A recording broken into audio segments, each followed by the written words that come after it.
Hola, buenas, yo soy Araceli Pérez Ruiz, de segundo de Historia del Arte, y mi presentación trata sobre los orígenes del arte de Goya, concretamente sobre el cuaderno italiano. Esta presentación se estructurará de la siguiente manera. Primero haremos una breve introducción de lo que trata esta presentación. Luego situaremos en el tiempo y contexto al autor, mencionando algunas cosas importantes de los primeros años de su vida. Después presentaré la obra tratada en esta presentación, que en este caso se trata de un cuaderno, por lo tanto trataremos varias obras que éste alberga en su interior. Luego pasaremos directamente al análisis de este cuaderno, y por último una breve conclusión sobre el trabajo expuesto. En este trabajo vamos a tratar los primeros años de formación y estudio del pintor Francisco de Goya Lucientes. Concretamente nos centraremos en su estudio en Italia, estudio que se refleja en su cuaderno, el cual nos da muchas pistas de esta formación que Goya obtuvo en estos primeros años. Estos primeros años determinarán la composición y la maniera de su obra como artista, ya que hablamos de una etapa de aprendizaje e influencias y concretamente este viaje le dará un gran impulso a su carrera artística en España. Francisco José de Goya Lucientes nace el 30 de marzo de 1746 en Fuendetodos, un pueblecito de Aragón. Desde que nace, Goya ya tiene influencia artística en su núcleo familiar, ya que su padre era un gran maestro dorador. Estudió en el Colegio de Santo Tomás de Aquino de la Escuela Espía de Zaragoza durante los años 1751 y 1759. Desgraciadamente, no conocemos obra de esta época hoy en día. Solo nos consta su obra en el armario de las reliquias, en la sacristía de la iglesia de Fuendetodos, la cual catalogamos como su primera obra artística hoy en día, y de la que solo disponemos de alguna foto en blanco y negro, como la que vemos en esta imagen, ya que este relicario fue destruido durante la Guerra Civil en 1936. En 1759 entró en un taller de José Luzán y en la Academia de Dibujo de Zaragoza, tal vez por influencia de su padre. Además, Goya participó en dos concursos de la Real Academia de Bellas Artes de San Fernando en 1763 y en 1766, en los cuales no obtuvo mayor reconocimiento. Estas obras no se conservan a menos que sepamos hasta la fecha. Durante los años 1770 y 1771 realizó un viaje de estudio a Italia, como era habitual en todo artista de la época, solo que él lo hizo por sus propios medios. De esta fecha data el conocido cuaderno italiano, el cual tratamos en esta presentación. Durante su estancia en Italia participó en el concurso de pintura de la Academia de Parma, en el que presentó su obra Aníbal vencedor contempla por primera vez Italia de los Alpes, obra de la cual contamos con bocetos y estudios en el cuaderno italiano, entre otras proyecciones. Goya no ganó este concurso, pero sí obtuvo una mención honorífica que fue la clave de su impulso como artista en España. Se trata de un cuaderno que Goya compró al llegar a Italia, donde se recoge un variado conjunto de notas, dibujos y apuntes manuscritos por el pintor, así como también noticias sobre acontecimientos familiares y datos sobre su estado material que éste tomó entre los años 1700 y 1786. Estos dibujos, bocetos y figuras fueron realizados en diferentes técnicas: sanguina, lápiz negro, pluma con tinta de bugallas, etc. Las dimensiones del cuaderno son de 192 por 135 milímetros aproximadamente. Como hemos dicho, está fechado entre los años 1771 y 1788, y hoy en día se conserva en el Museo Nacional del Prado. De 180 hojas inicialmente, de papel jurado blanco, con filigranas propias del siglo XVIII, y con las iniciales inscritas de Fabriano, lugar donde fue fabricado, y tal vez adquirido por Goya. En estas páginas vemos un programa de estudio de ropaje que Goya realizó en Italia. Vemos figuras vestidas a la antigua, algunas de ellas sacadas de modelos vivos o maniquíes de madera, propios de la clase de pintura de la Academia, donde parece ser que Goya asistió. Trataremos algunas de estas imágenes donde podemos resaltar detalles importantes que tal vez nos conduzcan a otras obras de Goya. En la página 4 vemos una figura masculina vestida a la antigua. En este caso podemos comprobar que por la acción del personaje de levantar un bastón con la mano izquierda, coincide en este caso con la postura de modelos vivos. Esto le sirve para sujetarse a un elemento de apoyo y mantener la misma posición durante un largo tiempo.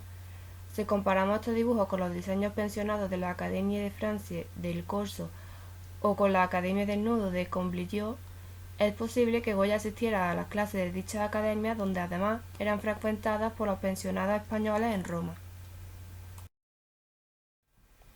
En el caso de la página 6, el modelo de Goya pudo ser un maniquí recostado en actitud implorante. Podemos relacionar esta figura con la alegoría de la tristeza, que Goya realizó para el elogio fúnebre de Carlos Lemaur, y que fue grabado por Pierre-Philippe Chauffer en 1788. Lemaur fue un extraordinario topógrafo, en una época en la que los medios técnicos eran muy limitados y por tanto la elaboración de los proyectos de ingeniería, caminos y canales basaban su éxito en las correctas elevaciones del terreno. Son precisamente esos instrumentos los que aparecen a los pies de la tristeza. Esta figura enlutada aparece a los pies de una pirámide, símbolo funerario del clasicismo romano con el que Goya se relacionó a comienzos de su carrera, y en el que sitúa el retrato del fallecido. Al fondo vemos un canal y chopos frondosos, que perpetúan una de sus principales tareas, la construcción de canales. Además, Lemaur fue responsable técnico de los proyectos de ingeniería más importantes del reinado de Carlos III, y por eso vemos cómo estos aparecen a los pies de esta figura: el Canal de Guadarrama, el Camino de Sierra Morena y el Canal de Castilla. En el caso de la página 7, la figura se singulariza por la técnica, ya que en lugar de emplear el lápiz negro o la sanguina, los cuales eran medios habituales para este tipo de dibujos de academia por su mayor facilidad de borrado, Goya emplea aquí exclusivamente la pluma, sobre un ligero tanteo a lápiz negro. Esto le confiere un carácter distinto al del resto de los dibujos de esta serie de estudios de paños. Por primera vez y en una fecha muy temprana, vemos su capacidad para trabajar en blanco y negro con los recursos del aguafuerte, como si fueran antecedentes de sus estampas, fundamentalmente de la serie de los caprichos. Posiblemente esta imagen en la que resuena ya la imaginación muy característica de Goya y no solo la copia de un modelo, la retomará a la hora de imaginar figuras como la del hombre oculto bajo el manto de Que viene el coco, o incluso de los más tardíos disparates como el fantasma gigante del disparate del miedo. El gato que aparece en posición frontal en la zona inferior derecha pudo haber sido tomado por Goya del natural. Este será más adelante uno de sus animales simbólicos. En la página 8 vemos un apunte a lápiz negro apenas perfilado envuelta en un manto de amplias mangas y capucha. Sobre la punta de lápiz fue escrita una receta para la preparación del aglutinante de pigmentos. La novedad para Goya la vemos sin duda en el empleo preferente en Italia del aceite de nueces, que era recomendado por todos los tratadistas y pintores italianos desde Leonardo. En la imagen de la página 9 vemos cómo Goya dibujó una sibila, aunque Ruther apunta como posibilidad la representación alegórica de la historia. Sin embargo, también podríamos interpretar la imagen como un estudio de actitudes y paños, mediante la copia de un modelo, en lugar de considerarla como preparatoria para una composición pictórica. En la página 11, por su indumentaria al estilo de la Roma clásica con túnica bajo una toga, corona de laurel y un rollo a la mano derecha, puede identificarse como un juez romano. Parece ser un estudio de copia de un maniquí a la antigua, ya que en la academia seguían el estudio de estas formas clásicas. La actitud y el atuendo de la figura mantiene relación con el rey bíblico de una de las escenas de los lienzos de los lunetos pintados en 1795 por Goya, para el oratorio de la Santa Cueva de Cádiz, llamada Parábola del invitado a la boda del hijo del rey. Su porte y aspecto indican que Goya pudo repasar los dibujos a la antigua de su cuaderno italiano, como también lo podemos ver reflejado en cuanto a esa misma composición en el sacerdote hebreo que aparece de pie detrás del rey. En la página 15 vemos la representación de un monje de perfil oculto bajo la capucha, leyendo un libro ante los símbolos cristianos del crucifijo y de la carabela, lo que parece justificar su identificación como un fraile cartujo. Además, parece tratarse de un modelo vivo vestido de monje para la clase de dibujo. Podemos comparar este dibujo con el mismo estudio de la Academia de Felipe de Castro. lo que podría configurar su estudio en la Academia de Francia de Roma, bajo la dirección de Nicolas Bleuler, donde también realizó su estudio Felipe de Castro. En esta diapositiva vemos una secuencia de escenas bíblicas pintadas a sanguina que pudieron ser preliminares para una serie de estampas con temas del Antiguo Testamento. Vemos una terminación idéntica a la que se refleja en los estudios a sanguina para los aguafuertes de copias de Velázquez, los caprichos, los desastres o los retratos de artistas para el libro de 100 Bermúdez. En la página 21 vemos representada la creación de Eva. Asociamos esta escena a la misma del fresco de Pierino del Vaga, en la iglesia de San Marcelo del Corso en Roma. Tal vez Goya realizó una copia o se influyó en tal pintura. En la página 29 vemos representada la expulsión de Adán y Eva. Julia Wilson-Barreu asoció la actitud de Adán con la de la figura de Jesús del lienzo del bautismo de Cristo, pintado por Goya en torno a 1771 y 1775, aunque también hay similitudes formales con las escenas del mismo tema pintadas por Rafael en una de las logias del Vaticano. Por otra parte, es posible que Goya estuviera en Florencia entre el otoño de 1772 y enero de 1773, donde pudo ver directamente los frescos de Masaccio en la Capilla Brancacci, los cuales en ese momento estaban siendo restaurados por Mengs. En la página 33 tenemos la aparición de Dios a Abraham. Wilson-Barreu señaló la relación de la figura de Abraham con el apóstol Santiago arrodillado en la aparición de la Virgen del Pilar a Santiago, pintado por Goya para el retablo de la iglesia parroquial de Urrea de Gain en Teruel en 1782 y 1783.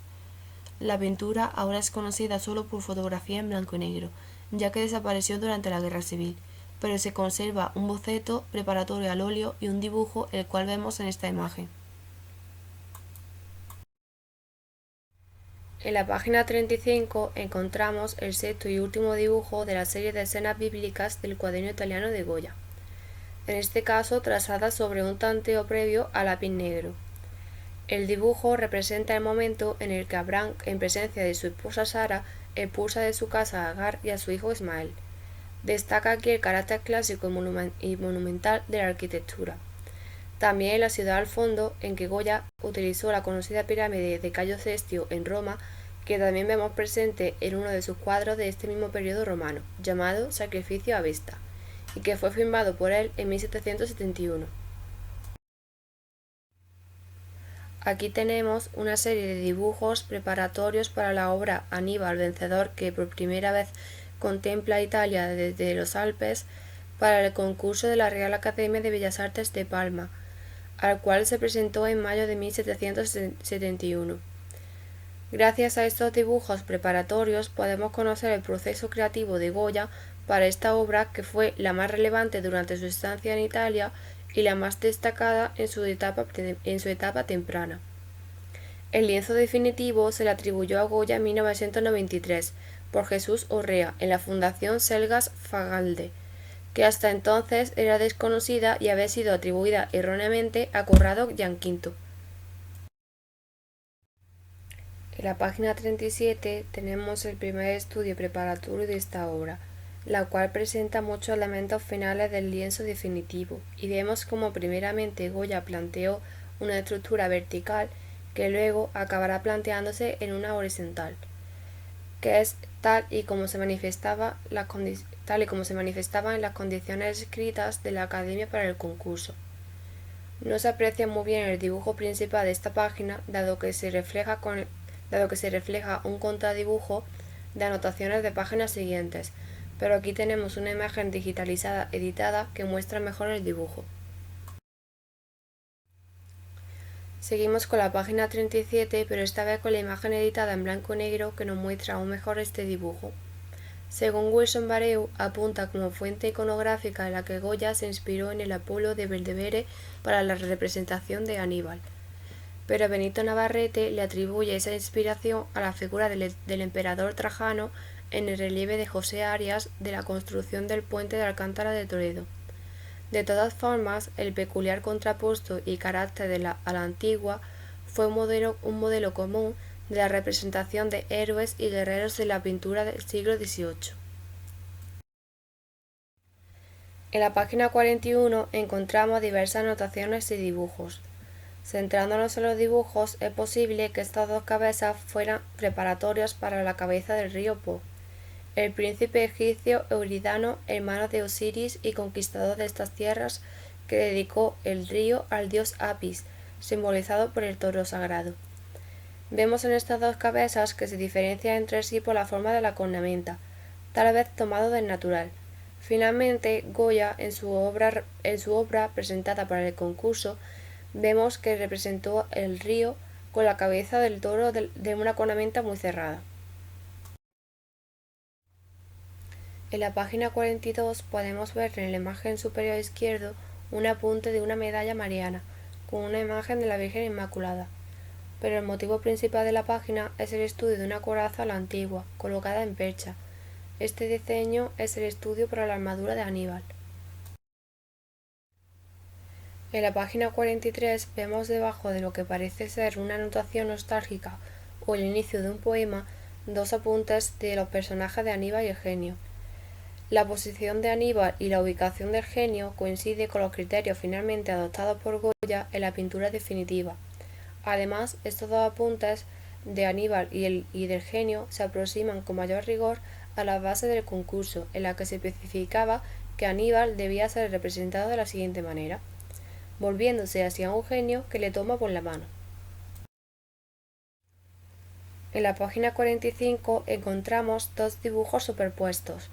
La imagen inferior, trazada sanguínea, es un estudio preparatorio para el cuadro de Aníbal vencedor contempla por primera vez Italia desde los Alpes, dibujo que fue sacrificado por el propio artista al dibujar sobre él una máscara grotesca, trazada directamente a tinta sin menor encaje previo al lápiz y con un cierto vigor y seguridad.